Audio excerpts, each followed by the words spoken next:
기독교대한감리회가 선거관리위원회 전체 회의를 열어 김영진, 박인환, 이철 3명을 감독회장 후보자로 최종 확정했습니다. 선거는 오는 12일 실시하기로 했는데 벌써부터 선거 무효 소송 제기를 우려하는 목소리가 나오고 있습니다. 기독문화 플랫폼 수상한 거리가 다양한 기독문화 사역자들과 협력해 온라인 문화사역을 활발하게 펼쳐가고 있습니다. 수상한 거리가 주최한 기독예술인 온라인 인터뷰를 소개합니다. 목회자들의 설교 준비와 변화하는 세상을 이해하는 데 도움이 되는 통계 자료를 살펴봅니다.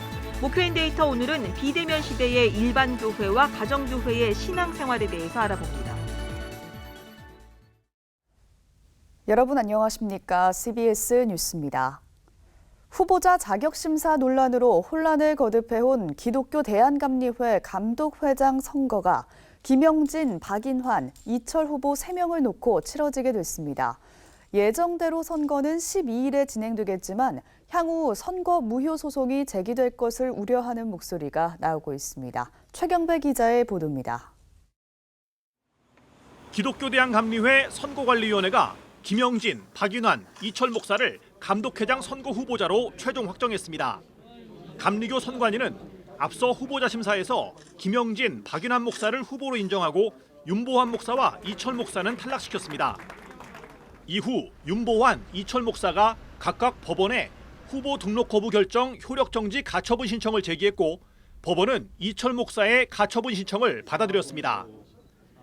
한편 일부 선거권자들이 김영진, 박인환 후보의 자격에 문제가 있다며 선관위에 재심을 요청했고 선관위 심사분과위원회는 두 후보의 재심 안건을 선관위 전체 회의에 상정했습니다.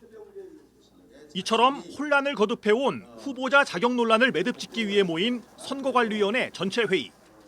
비공개로 진행된 회의에서 선관위는 김영진, 박인환 목사의 재심 안건을 기각하고 법원 결정대로 이철 목사를 후보로 인정키로 했습니다. 선관위 회의에선 후보자 자격 문제와 더불어 선거를 예정대로 진행할지 여부에 대한 논쟁이 뜨거웠습니다. 미주자치위원회가 이미 이철 목사를 제외한 2명의 후보를 놓고 투표를 시작했기 때문인데 선관위는 토론 끝에 예정대로 12일에 선거를 실시하기로 결의했습니다. 이에 따라 기독교 대한감리회는 오는 12일 감독회장 선거와 더불어 각 연회 감독 선거를 실시합니다. 감리교는 선거 이후 오는 29일 총회에서 새로 선출될 감독회장과 감독 이취임식을 가질 예정입니다. 앞서 감리교 총회 실행부위원회는 코로나19 팬데믹 상황을 고려해 이번 총회를 다른 교단들처럼 거점을 연결하는 온라인 화상회의로 진행하기로 결정했습니다. CBS 뉴스 최경배입니다. 대한예수교장노회 고신총회 산하 35개 노회가 오는 12일부터 가을 정기노회를 개최합니다. 올해 예장 고신총회 가을 정기노회는 보건당국의 사회적 거리두기 지침에 따라 지난달 교단총회와 같은 방식으로 온라인 화상회의 시스템을 도입해 분산 개최할 예정입니다. 예장 고신 35개 노회는 이번 정기노회에서 목사 안수식과 노회 임원 선출, 예산안 처리 등 각종 현안을 처리합니다. 기독문화 플랫폼 수상한 거리가 다양한 기독문화 사역자들과 협력해서 온라인 문화사역을 활발히 펼쳐가고 있습니다. 지난 6일 수상한 거리에서 주최한 아티스트 온라인 인터뷰 현장을 이빈나 리포터가 다녀왔습니다. 홍대 근처 거리 문화 행사와 문화 투어 프로그램 등 다양한 기독교 문화 사역을 펼쳐온 수상한 거리가 사역의 장을 온라인으로 옮겼습니다. 수상한 거리는 5개월여 전부터 온라인 문화 사역을 계획해 지난달부터 본격적으로 일명 온택트 기독교 문화 프로그램들을 진행하고 있습니다. 다양한 기독 문화 사역자들과 청년 스태프들이 이 사역에 동참하고 있습니다. 그동안 시도하지 못했던 것도 있었고 그동안에 기독교 문화를 못 봤던 더 많은 사람들한테 오히려 더 쉬운 시간에 자기가 원하는 시간에 이 문화를 소개시켜 줄 수 있는 장점도 있더라고요. 온라인을 통해서 복음을 전하든지 이 문화를 전할 수 있는 좋은 기회가 생겨서 온택트, 그러니까 다시 연결되다 이런 의미로 온택트 기획들을 하기 시작했습니다. 지난 6일에는 서울 마포구 플렉스 라운지에서 아티스트 온라인 인터뷰가 열렸습니다. 베이스데이라는 이름으로 열린 이 온라인 인터뷰엔 백종범 목사와 곤낙주 전도사의 사회로 베이시스트 김진 씨와 도용준 씨, 장태웅 씨가 참여해 베이스와 음악 세계에 관한 대화와 연주 등을 선보였습니다.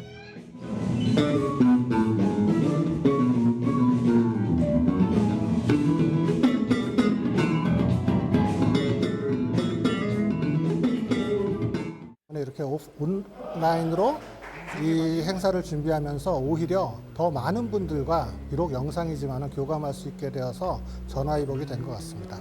저희가 사실 그 베이스 하는 사람으로서 음악의 기둥, 그러니까 바닥을 책임지고 있거든요. 그래서 많은 분들이 오늘 이걸 통해 가지고 우리 믿음의 바닥에 대해서 다시 한번 생각해보고 그 위에 이렇게 털을 쌓아 올라가는 그런 귀한 시간이 되었으면 좋겠습니다.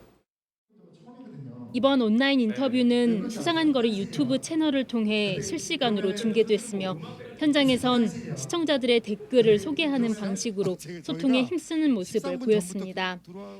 수상한 거리는 이번 달에 CCM 힙합 페스티벌과 찬양사역자 민호기 목사 콘서트, 패션쇼와 콘서트의 콜라보 등의 온라인 행사를 개최합니다. 또 앞으로도 온택트 시대에 발맞춰 온라인을 통한 다양한 기독문화 사역들을 펼쳐갈 계획입니다. CBS 뉴스 이빈나입니다. 현재 국회에서 논의하고 있는 포괄적 차별금지법 제정에는 반대하지만 한국교회 성찰도 중요하다는 지적이 나왔습니다. 한국기독교통일연구소가 차별금지법을 주제로 개최한 포럼에 기조 강연자로 참석한 기독교 대한성결교회 지영은 부총회장은 교회는 모두를 끌어안는 영적인 어머니로서 차별받는 사람이 없도록 사랑을 실천해야 한다면서도 지금 논의하고 있는 포괄적 차별금지법은 국회를 통과해서는 안 된다고 말했습니다. 지영은 목사는 성소수자를 배려해 그들의 어려움을 해결해주는 방법에는 여러 가지 길이 있을 수 있다며 하지만 성소수자와 관련된 사안을 법제화하는 것은 큰 갈등을 불러일으킬 것이라고 덧붙였습니다. 기독교 윤리실천운동이 자발적 불편 가을 캠페인 더불어 살아가는 책임 있는 그리스도인을 전개합니다. 기윤실은 이번 캠페인에서 마스크를 잘 착용하고 끈을 잘라서 버리기, 밀접, 밀폐, 밀집된 장소 가지 않기, 최소 포장하기, 탄소 배출 줄이기 등의 실천 과제를 제시했습니다. 기윤실은 또 내가 할 수 있는 나만의 자발적 불편을 찾아 이웃을 살리고 창조 세계를 살리는 일에 동참해달라고 당부했습니다. 기윤실은 인터넷을 통해 참여 신청한 교회와 단체에 포스터 등 홍보물을 전달할 예정이며 실천 내용을 SNS를 통해 공유할 계획입니다. 예장합동 교단지 기독신문이 온라인 화상총회로 진행된 105회 총회 만족도 조사를 실시한 결과 안건 논의 과정이 충분하지 않았다는 의견이 많았습니다. 조사 결과 총회 대의원들의 37%가 코로나19 방역 지침 준수를 온라인 총회의 가장 긍정적인 면으로 꼽은 반면 총대의 78%가 중요 안건에 대한 토론, 논의 과정 불충분을 가장 아쉬운 부분으로 꼽아 대조를 이뤘습니다. 아울러 온라인 총회에서 다루지 못한 중요 사안이나 쟁점들에 대해 어떻게 처리하면 좋을지를 묻는 질문에 응답자의 71.7%가 총회 실행위원회를 통한 의견 수렴이 있어야 한다고 응답했습니다. 이번 설문조사는 지난달 23일부터 10월 4일까지 기독신문 인터넷 홈페이지를 통해 100명의 총회 대의원들이 조사에 참여했습니다.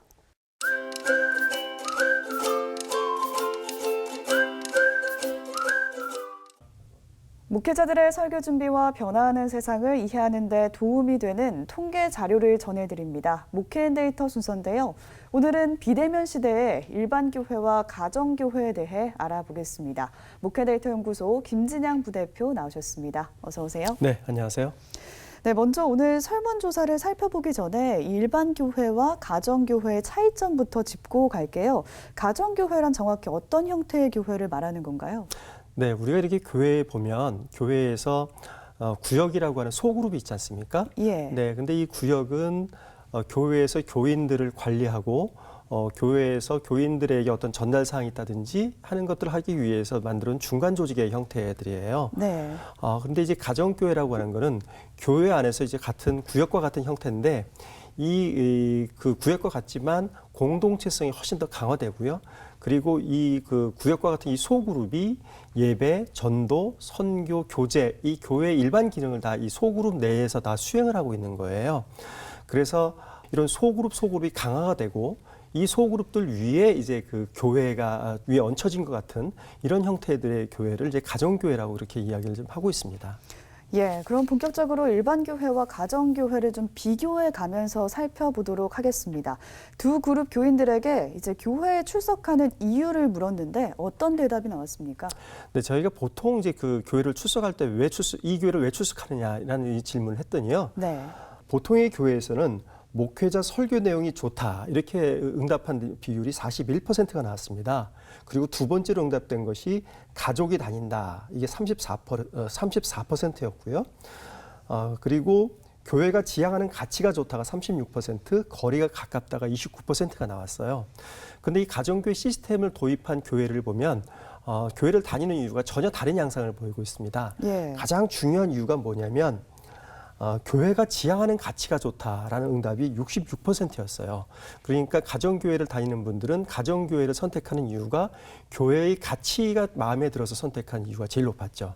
그다음에 두 번째 높았던 이유는 뭐냐면 목장, 가정교회 등 공동체를 강조한다라고 하는 그런 이유를 들고 있습니다. 가정교회 시스템에서 이 가정교회의 의 특징은 공동체를 강조하는 건데요. 바로 그런 이유 때문에 이 교회를 선택하고 있다고 이렇게 보시면 되겠습니다. 반면에 이제 코로나19 사태가 길어지면서 두 곳 다 교회 활동이 좀 어려워졌다는 그렇죠. 거는 마찬가지잖아요. 그러면 이제 코로나 이후에 개인의 경건 생활도 좀 변화가 있는지 궁금한데요. 어떻습니까? 예, 일반 교회, 가정교회를 비교할 때는 가장 큰 특징이 공동체성이라고 말씀드렸는데요. 네. 이거 외에도 신앙생활에 많은 영향을 좀 미치고 있습니다. 저희가 이번 조사를 했더니요. 일반 교회에서 기도하는 시간이 코로나 이전과 이후를 비교하라 그랬을 때 코로나 이전보다 늘어났다가 18%였고요. 코로나 이전보다 줄었다가 13%였어요. 네. 그런데 이 기도하는 시간을 가정교회는 코로나 이전보다 늘어났다가 25%였고요. 코로나 이전보다 줄었다가 17%였습니다. 가정교회에서는 기도하는 시간이 오히려 코로나 이전보다 늘어났다는 비율이 일반 교회보다 더 높았던 거죠. 뿐만 아니라 성경 읽는 시간도 코로나 이전보다 코로나 이후에 더 늘어났다고 하는 비율이 가정교회가 오히려 일반 교회보다 높았습니다. 그래서 이런 개인적인 신앙생활을 하는 것에 있어서도 일반 교회가 늘어나거나 위축되는 것보다 가정교회에서는 훨씬 덜 위축되고 오히려 늘어나고 있는 그런 면까지도 보이고 있습니다. 예. 오늘 이렇게 살펴본 통계가 비대면 시대에 우리에게 시사하는 바가 있다면 어떤 게 있을까요? 이 비대면 사회는 꼭 코로나19 때문에만 형성된 건 아닙니다. 그 전에 4차 산업사회라든지 개인주의 사회가 되면서 늘어났던 것이 비대면 접촉이었습니다.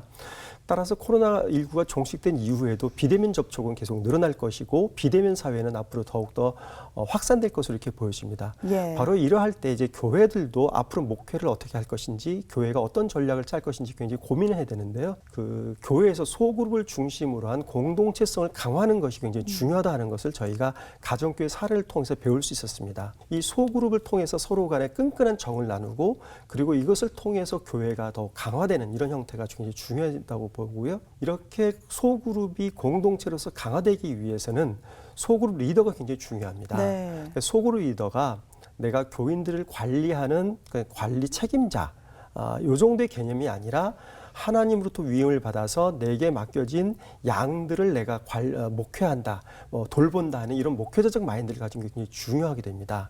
그래서 이런 목회자적 마인드를 가진 평신도 리더들을 소그룹 리더로 삼는 이 작업이 앞으로 교회가 비대면 사회에서 변모되는 모습이 이 가운데서 나타나야 되지 않을까 이런 생각들을 하게 됩니다.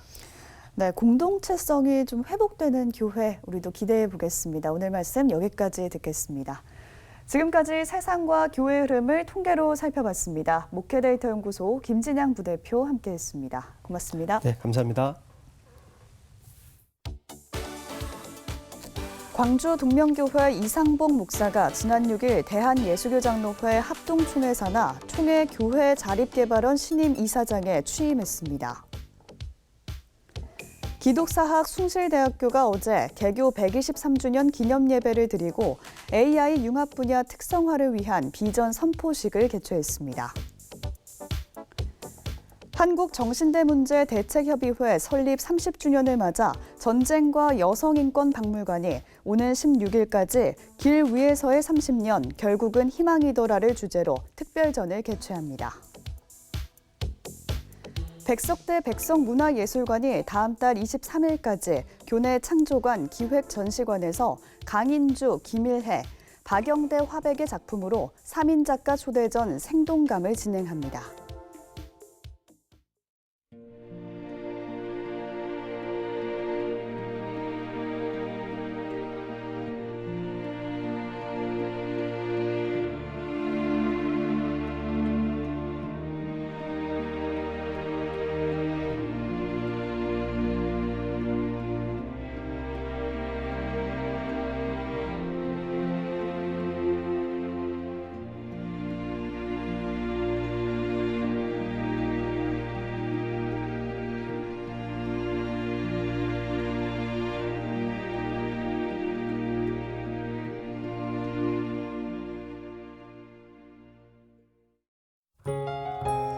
한글날인 내일은 전국이 대체로 맑은 가운데 새벽에 산발적으로 빗방울이 떨어지겠습니다.